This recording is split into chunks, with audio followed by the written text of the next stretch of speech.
Kuasa hukum Vina yakin Pegi tersangka utama pembunuhan, dia ganti identitas, ada bukti ijazah KTP.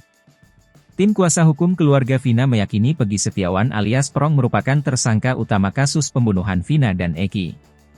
Hal itu disebabkan karena didapati bukti berupa identitas kependudukan yang meyakinkan pihaknya bahwa Pegi adalah buronan kasus pembunuhan Vina yang selama ini dicari.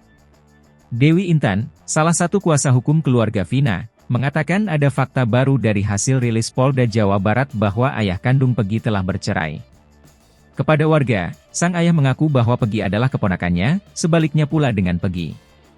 Jadi rilis Polda tadi sudah ditunjukkan beberapa bukti bahwa Pegi yang dihadirkan, alias Prong, alias Robi Irawan itu memang sudah mengganti identitas, ujar Dewi saat ditemui di kawasan Cempaka Putih, Jakarta Pusat, Minggu, 26 Mei 2024.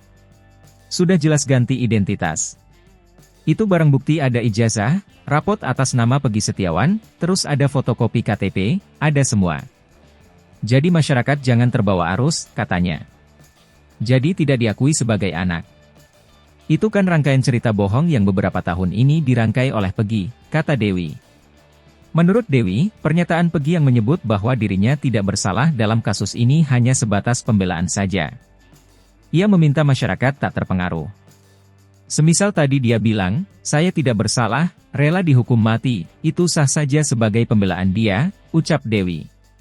Saya yakin kepolisian sangat kooperatif dalam hal ini, menetapkan tersangka Pegi hari ini dengan berbagai barang bukti yang ada, imbuh dia.